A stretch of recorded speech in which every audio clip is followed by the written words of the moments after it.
गरीब की बारिश। शहर की कच्ची बस्ती में एक गरीब मजदूर कालू रहा करता था। कालू के घर में उसकी पत्नी जानकी थी।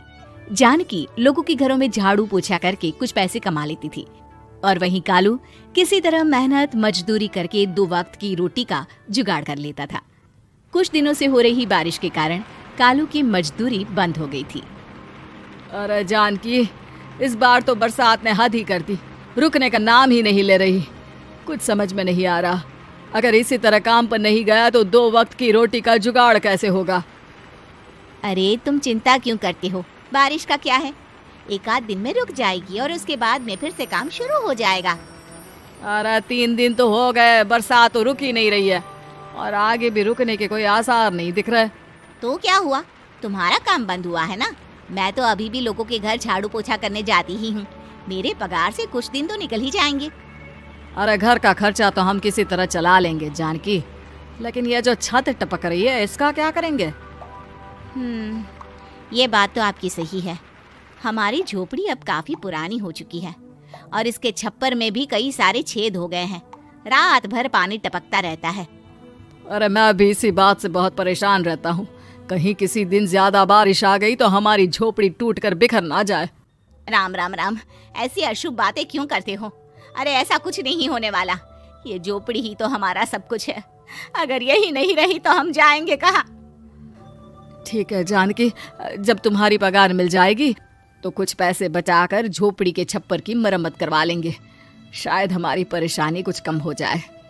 ठीक है जी, अब ना ज्यादा परेशान मत हो। ये लो खाना खा लो और सो जाओ, सुबह मुझे भी जल्दी काम पर जाना है। जानकी और कालू अपनी झोपड़ी में सो गए। रात को अचानक से बहुत तेज बारिश शुरू हो गई। धीरे धीरे बारिश का पानी कालू की बस्ती में भरने लगा। पानी भरते भरते झोपड़ी के बाहर तक पहुंच गया था। सुबह के वक्त जब कालू और जानकी सोकर उठे, हे भगवान, ये क्या हो गया। बारिश का पानी तो हमारे घरों तक पहुंच चुका है। अब मैं काम पर कैसे जाऊंगी। रहने दो जानकी, तुम आज काम पर मत जाओ। ऐसे पानी से निकल कर जाओगी और बीमार पड़ गई तो लेने के देने पड़ जाएंगे। लेकिन अगर नहीं गई तो मालकिन लोग नाराज हो जाएंगे। आप जानते हैं ना, बड़ी मुश्किल से 1 दिन की छुट्टी भी नहीं देती है। अरे लेकिन जानकी, झोपड़ी के बाहर तो पूरी बस्ती में पानी भरा है, तुम जाओगी कैसे। जानकी जैसे तैसे करके काम पर चली जाती है, लेकिन अगले दिन फिर से बहुत ज्यादा बारिश होती है और बस्ती में ज्यादा पानी भर जाता है। आज तो मैं तुम्हें किसी भी तरह काम पर नहीं जाने दूंगा। अरे अगर तुम्हें कुछ हो गया तो क्या होगा। ठीक है, तुम ठीक ही कहते हो, आज नहीं जाती। अगर मालकिन नाराज हो गई तो मना लूंगी किसी तरह। अरे मनाने वाली क्या बात है, जब तुम बताओगी कि हमारी झोपड़ी में पानी भर गया है तो वो खुद ही समझ जाएंगे ना। अगले 2 दिन तक तेज बारिश होने की वजह से जानकी, कालू और आसपास की बस्ती में रहने वाले सभी लोगों के घरों में पानी भर जाता है, जिसकी वजह से जानकी काम पर नहीं जा पाती। और 3 दिन के बाद जैसे ही जानकी काम पर पहुंचती है, कहाँ थी तुम? पिछले 3 दिनों से काम पर क्यों नहीं आई? मेम साहब क्या बताऊं, इतनी ज्यादा बारिश हो रही थी, हमारी पूरी बस्ती में पानी भर गया है और उससे भी ज्यादा तो मेरी झोपड़ी के अंदर पानी भर गया। आप ही बताइए कैसे आती मैं। इसका मतलब ये हुआ कि बारिश होगी तो तुम काम पर नहीं आओगी। ना ना, मेरे कहने का ये मतलब नहीं था मेम साहब। तुम जानती भी हो 3 दिन से कितनी परेशानी हो रही है मुझे, सारा काम मुझे खुद करना पड़ा। माफ कर दीजिए मालकिन जी, पर मैं क्या करती, आने के लिए रास्ता ही नहीं था, सब जगह पानी भरा हुआ था। बहाने तो तुझे बहुत बनाने आते हैं। जानकी देख, अगर अगली बार ऐसा किया ना तो फिर काम से हमेशा के लिए छुट्टी। अरे ना ना मालकिन, ऐसा मत कीजिए। बारिश की वजह से मेरे पति की मजदूरी भी छूट गई है। बड़ी मुश्किल से घर में 2 वक्त खाने की रोटी का जुगाड़ हो पाता है। आप मुझे काम से निकाल देंगे तो हम क्या खाएंगे।